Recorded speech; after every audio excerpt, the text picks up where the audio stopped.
François Hollande a clairement axé son discours à gauche, alors qu'on lui reprochait avant d'avoir un discours peut-être un peu trop centriste. Est-ce qu'il y a une réorientation de sa campagne ? Écoutez, François Hollande a un cap et il s'y tient. D'abord, dans l'absolu, j'ai envie de vous dire, on n'a quand même pas à rougir d'être de gauche. Donc évidemment que dans son propos, il y avait beaucoup de justice sociale. On peut espérer un rassemblement qui va de la gauche au centre. Oui, si je finis, j'y viens. Mais évidemment que dans son propos, je disais, il y a de la justice sociale, il y a au fond tout ce dont les Français ont manqué ces dernières années, c'est-à-dire de l'égalité, voilà. Et faut-il considérer que ce sont des valeurs de gauche ? C'est vrai, j'ai envie de vous répondre oui, et tant mieux pour la gauche. Mais en même temps, le propos de François Hollande n'était pas partisan. Ça n'était pas le candidat d'un clan ou simplement voilà, d'une couleur politique ou d'une clientèle. Son discours était adressé au plus grand nombre de Français qui pouvaient tous se reconnaître dans les valeurs de la République, la laïcité, l'égalité, la fraternité, la justice.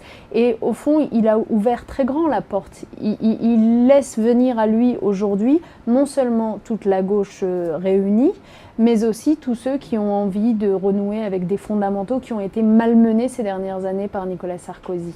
En tout cas, Jean-Luc Mélenchon grimpe dans les sondages. Est-ce que ça vous inquiète ? Écoutez, que les gens aient envie de gauche, c'est toujours bienvenu. Simplement, je leur dis que cette gauche-là ne résoudra pas leurs problèmes car elle ne gouvernera pas. Je crois qu'il faut être clair avec les Français maintenant. Ça n'est pas chercher à réduire leur choix que de leur dire cela. Mais il faut être clair, s'ils veulent que les choses changent, s'ils veulent que ce pays se redresse, s'ils veulent que nous renouions avec la croissance, le seul chemin possible, c'est celui qui est offert aujourd'hui par François Hollande, car c'est le seul chemin à la fois porteur d'ambition et crédible. Pas d'appel du pied particulier dimanche vis-à-vis de l'électorat du Front de gauche. Pas d'appel du pied vis-à-vis d'un quelconque électorat. Nous sommes adressés, François Hollande s'est adressé aux Français, quels qu'ils soient, quelle que soit leur classe, quelle que soit leur situation sociale. Vous savez, il y a une constante chez François Hollande, qui d'ailleurs le distingue nettement de Nicolas Sarkozy, c'est qu'il ne conçoit pas la société française comme des segments de population et de clientèles électorales. Il ne va pas, comme le fait en ce moment Nicolas Sarkozy, faire ses vœux aux fonctionnaires, puis aux marins pêcheurs, puis aux agriculteurs.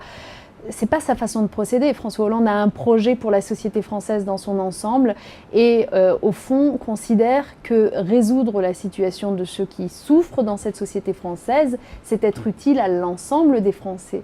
Parce que typiquement, pour en prendre un exemple, aujourd'hui on sait que les jeunes générations sont dans une situation particulièrement cruelle, ils n'ont pas accès à une éducation toujours de qualité, n'ont pas accès au marché du travail, ne peuvent pas se loger décemment. Eh bien, ce que dit François Hollande, c'est « je ferai de la jeunesse ma priorité, notamment grâce à l'emploi », on y reviendra peut-être. Eh bien, ça ne va pas régler le problème que de la jeunesse. Ça va régler le problème de la société tout entière, puisqu'en donnant des emplois aux jeunes, en leur faisant confiance, vous leur permettez d'innover, vous investissez en eux et donc vous créez de la croissance pour tous les Français.